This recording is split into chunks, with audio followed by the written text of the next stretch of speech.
It's another episode of the Shiesty Show. I'm gonna go headphone without the headphones this time. Welcome to the Shiesty Show. I'm your host Matt. We're here live. I'm giving you some footage. This is real live and direct. Um, we in the booth, man. Last week we took off. Definitely had some family time and Thanksgiving and all that. So took the week off, but I've been in sports. I've been watching. So we here to give you another episode, live and direct, episode 7. Welcome to the Shiesty Show. I'm your host Matt. So let's not waste no time, man. Let's get right into it. Uh, First thing first, I didn't get to say this because I didn't come pod last week, but rest in peace to the Green Ranger.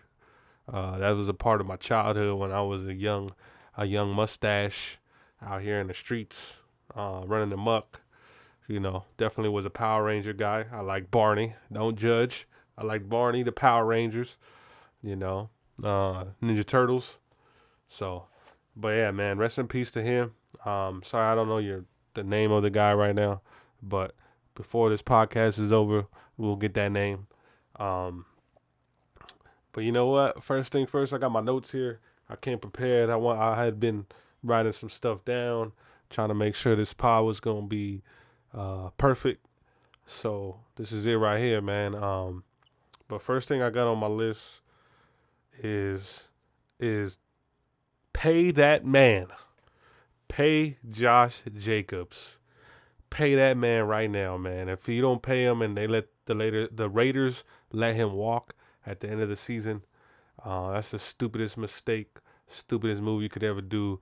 Just like when John Gruden came in and got rid of Khalil Mack, one of the stupidest things you could do.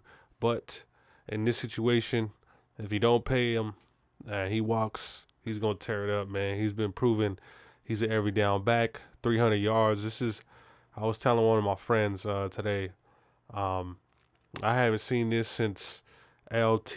I haven't seen this since Adrian Peterson broke the record for the most rushing yards in a game.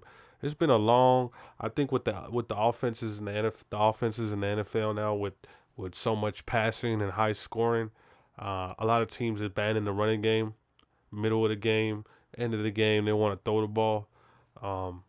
But you know what, man? He's been the workhorse for the Raiders right now. This is what I said in the beginning of the year. I'm not the biggest Derek Carr fan, but you give him a solid run game and protection, he can do. He can win you games, man. But in all honesty, I say get the ball out of his hands and just feed Josh Jacobs, because right now he can't be stopped. He's looking like a beast out there, doing his thing. So shout out to Jacobs, man, and Adams as well. He had a walk off the previous game. I didn't get to come in here and talk about that against the rival Broncos. Um, but he looked sharp, man. He looked sharp. Adams looking like that dude. The reason they went out and made the trade. Jacobs looking like that dude. He ready to get paid. So, it is what it is. And hopefully the Raiders are smart enough to sign up that deal before the season's over and he go test the market and get paid more money somewhere else. Lock up that dude right now, man. He was a bad dude. 229 yards rushing, 74 yards receiving. I think he had a total of 303 yards for the day. Like I said, man, those are old school running back numbers right there. The what used to call it, the bell cow. Just keep giving them the rock, man, all day long, baby. But he looked sharp. He looked sharp. He looked good. Adams looking good. We don't know when. Carr still doesn't have Waller and Renfro right now, but he's looking solid with the dudes he's had out there. They look solid. The O line. I want to say this, man. Congratulations to the O line. They really got something going down, man. They really got something gelling, I shall say, for the Oakland Raiders, because at the beginning of the year, it was so much this guy's in, this guy's out, this guy in, this guy out, let's try this guy, plug and play, and it wasn't working. So definitely, definitely, definitely got that O-line looking sharp. Love Miller, he's the standout. Andre James, but Farm, I think his name is 66, and Our other tackle right now, they looking good, man. They looking good. Our tackle, Emalora, I think his name is. Real looking solid, man. At first, I didn't know if he was gonna be the guy to cut it, but he's doing good, holding down the right side, man. And like I said, that's when Derek Carr is at his best and he's dangerous, is when he has all time to throw. And I hope any quarterback in the NFL, if you got all time to throw, I hope you're a good quarterback, because most quarterbacks don't have the luxury of that. But yeah, man, shout out to the Raiders. Our season's still alive. It's on life support, but it's still alive regardless. Uh, so gotta love that, man. Raiders all day, just win, baby. Next thing I got actually is speaking about the Broncos. I didn't get to come in here and talk about the Broncos, but as far as the Broncos are looking, man, I just me personally watching from the outside, but we're in the same division, so we play them twice a year and getting to kind of watch them. Um, Russell Wilson is not looking. He is not looking like the guy they paid all the money to, that they thought they were getting, Super Bowl champion. Um, he just doesn't look sharp, man. He doesn't look focused. Maybe he's not so well versed for his first year in the offense. Um, but as far as I can see, he's not looking like that franchise QB the Broncos thought they were good. They were getting, and not only that, the Broncos were also only a quarterback away. So they paid the guy. But you know what? The Broncos, they still gonna have one of the best defenses. Saturn, Patrick Saturn. you know, um, he's a solid corner, man. No hate from me. They're gonna have, no matter whenever the Raiders play them, it's always tough division game. And the Broncos, one thing is they're always gonna have a solid defense. Even if the offense ain't playing up to par, they're gonna have a solid defense, man. And so shout out to them boys. But Raiders pulled it out, man. We gotta win on here. We gotta win on out to try to make it to the playoffs. But that's high hopes. We'll see here how it goes. Hopefully Derek Carr can keep the magic, because Jacobs is really carrying us right now, so he just doesn't have to mess it up. You just gotta invent. What was he saying? Friday Night Lights. You just gotta exist in those 2 snaps, those 2 seconds of you snapping the ball and handing it to Booby. We gotta run it back. He gonna make us look good. So but as far as that happens, man, Raiders holding their own, man, looking good against some solid defensive teams. So shout out to my boys. Of course, I had to start there. Um, Next thing I want to talk about, World Cup coverage. I'm not the biggest soccer guy, or I shall say football. I'm not the biggest soccer guy. I say soccer here. This is, the U.S. We're going to say soccer here.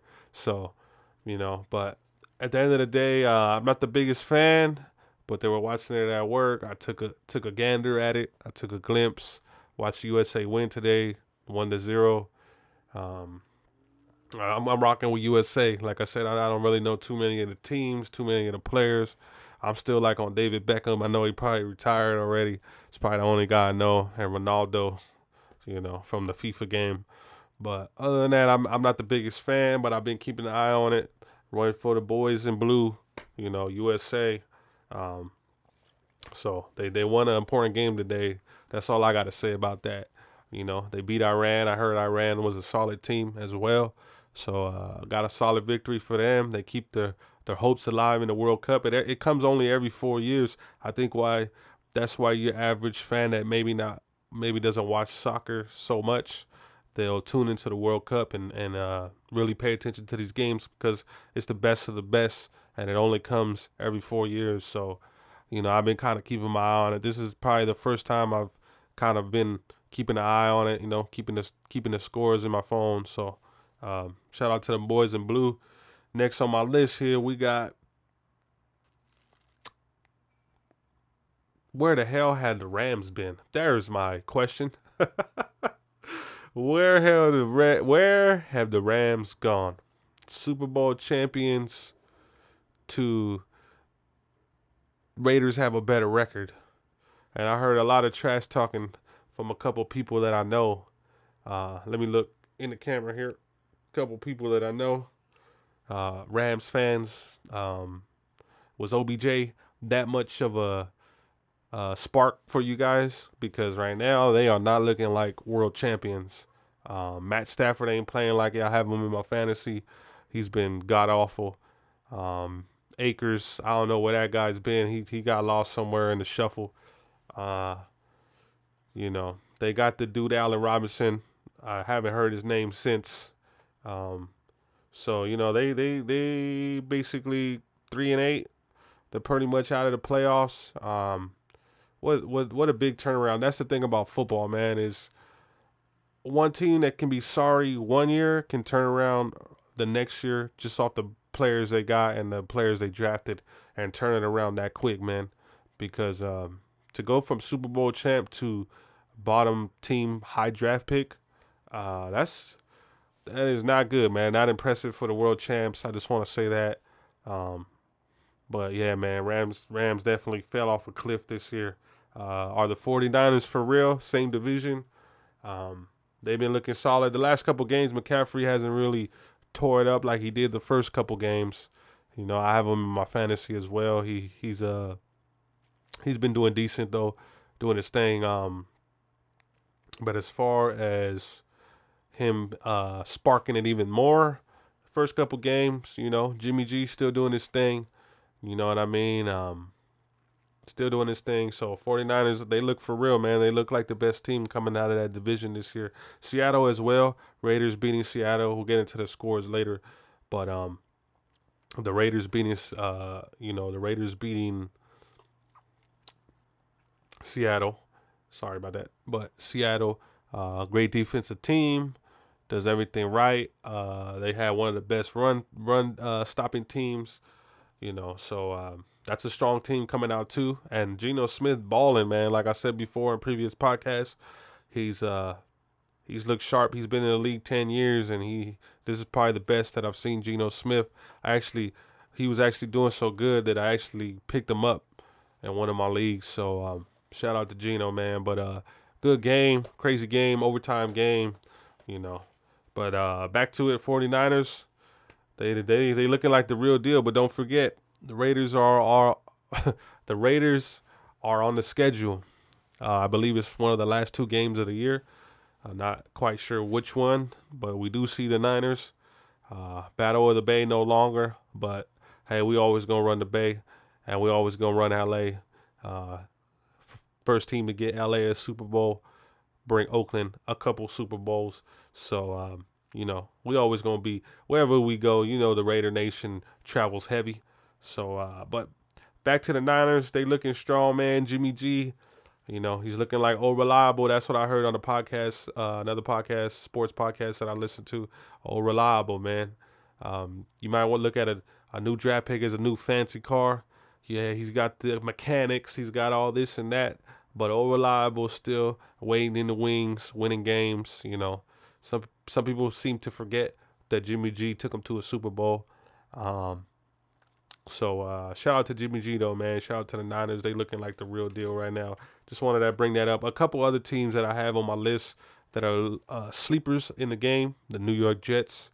I don't think anyone saw the New York Jets competing in that division with the Bills, even Miami, with the Patriots. I don't think anyone saw that. Jets holding their own right now in a very tough division. That's probably one of the more tough divisions in football, with the Bills and Miami. So, and that's another team I want to touch here is Miami. I don't think anyone can say that they had Miami. No one thought that Tua and Tyreek Hill were gonna adapt to each other this fast. No one can say that they believe that honestly in their heart, because I don't think anyone had the Miami being probably the number one team in that division right now and looking like it. Waddle going off, Tyreek going off, Tua going off after his scary injury. I shouldn't have dropped him in my league. I didn't think he was going to play again this year. But, things happen. God willing, he made it out of that situation, doing his thing, holding his own. Miami looking solid, man. That was a sleeper team for me as well. And then we also had Cleveland beating the Patriots.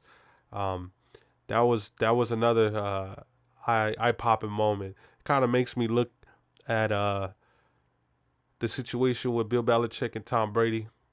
How much of it was really Belichick, and how much of it really did he just fall under Tom Brady's greatness? Um, but you know what? Patriots are still in it, competing. Always got a great defense. I'll give Belichick that, man. Great defense.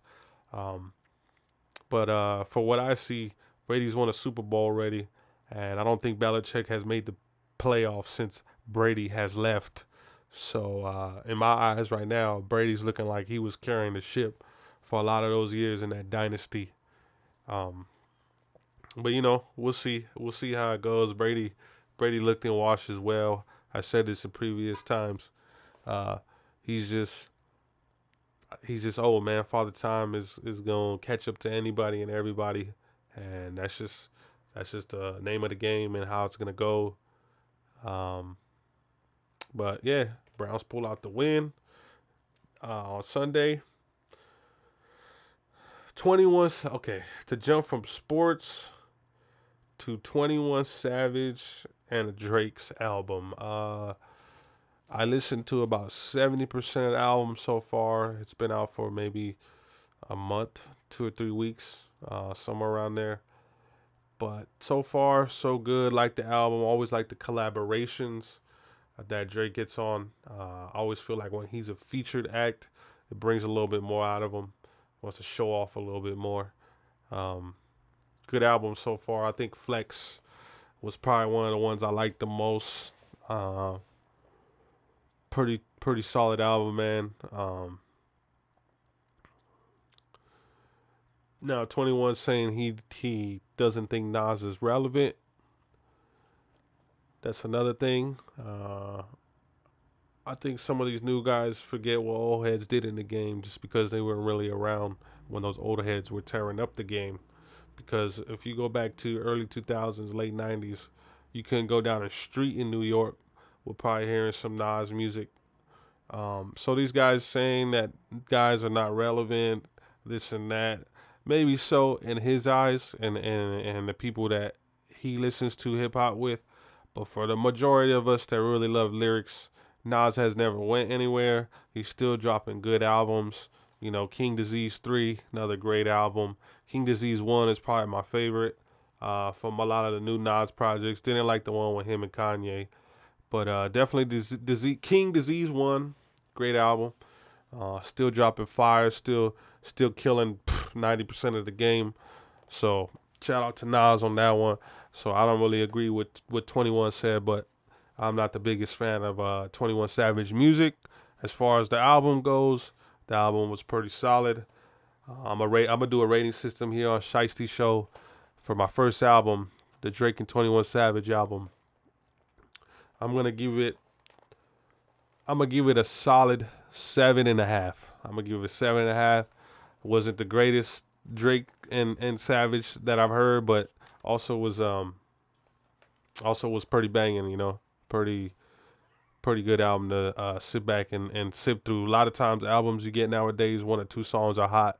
Definitely this is an album you can sit with, let it play, and kind of dig into every track that way. So I'm gonna give that a 7.5. Next thing I got on my notes here.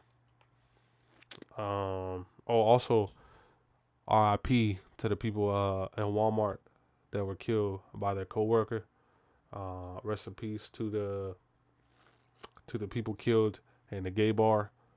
Um, whatever you believe, I'm not here to judge anybody. I don't think anyone should just be able to grab a gun and start mowing people down. That's not. No matter what you think is right, what you don't think is right. That at the end of the day, humans are humans, and we should feel safe and secure and going out with our friends and our family. And so I just want to say rest in peace to those people. Also rest in peace to the Green Ranger. I will have your name in the description. Um, but definitely rest in peace to those guys. Condolences to the family. Next on my list here, we have some boxing. So to end this out right here, we got some boxing news. Let's start with the one I think is coming up. Coming up the fastest is Caleb Plant versus David Benavidez. Um, Benavidez, heavy puncher, man, heavy puncher. Big guy. So is Caleb Plant, 6'1". These guys are both 6'1", about my height. They're both pretty big guys, man. So, but to me, I've never really seen Benavidez. I've seen Caleb Plant against Canelo, one of the best in the game. And for the first 3 or 4 rounds, I believe Caleb Plant was actually doing more work than Canelo. Now, would he have won the fight? Can't say that. But as far as doing more work and looking sharp, looking crisp, hitting them with combinations, sticking and moving with the long range, like I said, he's a taller man for his division. Um, he looked good, man. I couldn't hate on Caleb Plant looking good.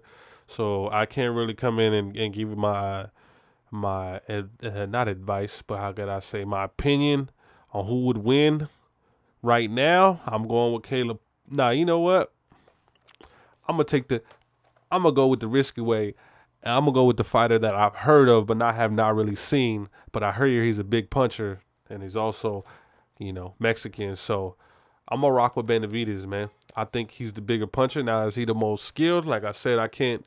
I need to go back and watch more fights. I'm still getting into the game of to watching a lot of things that I need to watch to keep up with the podcast. But as far as that fight goes, I'm gonna go with Benavidez, but I think Plant will win. So that's my prediction for that fight. And I just want to say, Canelo, if Benavidez does win, I don't want to hear about he doesn't fight Mexicans. I don't want to hear about none of that. Unless he goes and fight Bivol, which I'll talk about now, right now. But unless he goes and fights Bivol, or if he doesn't fight Benavidez after this Caleb Plant Benavidez fight, I think Canelo's ducking him, because you can no longer say who's on your resume, who have you fought, if he beats Caleb Plant, because Caleb Plant fought Canelo. So I don't think that will be an excuse for him to use anymore. I think that he's gonna really have to step up to the challenge, man. But if he goes for Bivol, I can't hate that either. He wants his redemption, his revenge. But he said he's having a tune-up in May, so let's hope after that tune-up he doesn't come out and pick probably try to fight Triple G again or something. Let's hope that he actually sticks to his word and goes for Bivol or Benavidez. But like I said, in that fight, I got Benavidez, but Plant probably pulled it out. Next on my list, catapulting into that, Canelo Bivol rematch. Canelo putting out there a statement that I read about a couple weeks ago, saying that he wanted to take a tune-up fight in May and rematch with Bivol later in the year, most likely around September, Mexican Independence Day. Great fight, man. Great fight. I think for Canelo, if he really wants to have a chance to win this time, maybe not come in with so much of the weight and rely more on the speed and the countering. Maybe not go for the knockout, but more take over, kill the body, combinations, counter punching, what Canelo's great at. I think that's the smart move. And don't come in with a vegan diet. Well, now you know what, he's doing the vegan diet. He's probably been doing it for a while now, so maybe it's helping him, maybe not. I just think that really messed him up in that first Bivol fight, because he looked slow. The weight was too much. He couldn't move. Maybe too much bulking too fast.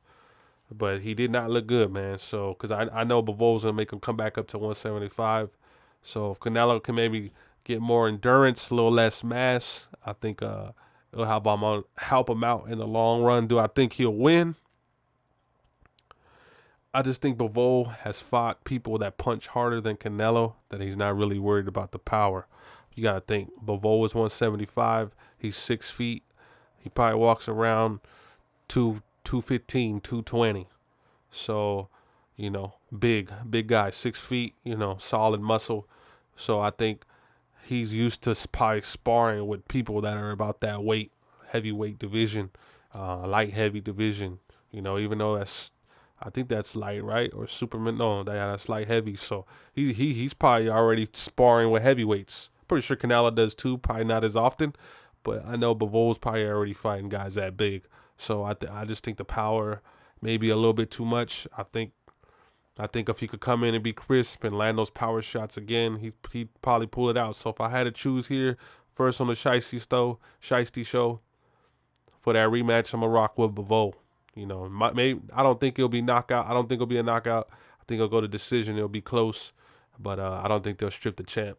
So I think Bivol pulls that one out. Now this is one I have that is up in the air because they ordered it. Boxing section ordered this fight. Now will it happen?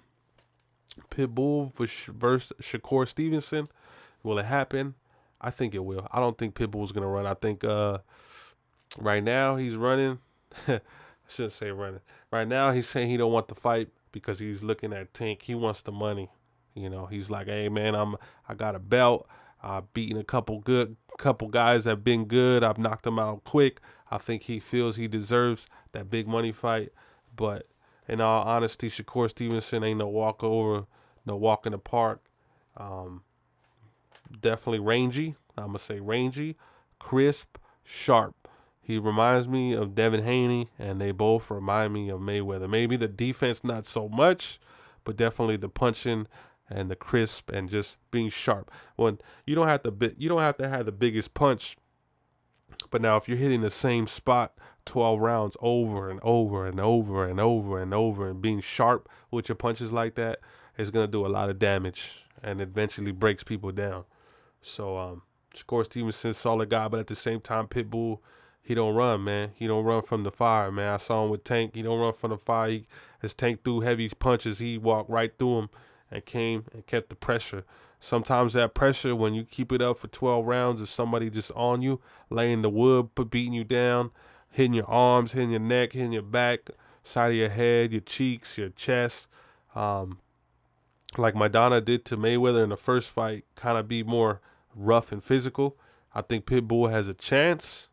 Now, will he win? To me, that's up in the air. I like Pitbull as a fighter. I think he's good. Shakur Stevenson is definitely skilled and more talented. But sometimes the talent is not just because you're more talented. If you don't got the heart, you ain't gonna win. So, you know, at the end of the day, I think it's a good fight, and I think boxing should definitely push for it and make that fight happen, man. And if it does happen, here on the Shiesty Show, I'm gonna rock with Shakur, man. And the only reason I say that is I just think that the height is too much of a difference, you know. But we gotta see how that one rolls, man. Good fight there. Jake Paul versus Mayweather. I think this is what it's all coming down to. I think Jake Paul nipping off all these UFC guys, all these not boxing guys, excuse me. All these basketball players, UFC guys, YouTube guys as well. I just think that at the end of the day, this is where it's heading to. Mayweather doing the same thing, fighting exhibitions over there in Japan, fighting YouTube guys, says he no longer wants to compete with actual boxers, but he'll collect the payday with the YouTube guys. So who's the biggest YouTube guy in the game / boxer that will bring the most money? Not Logan Paul, but Jake Paul. So I think at the end of the day, that's where the boxing game's going.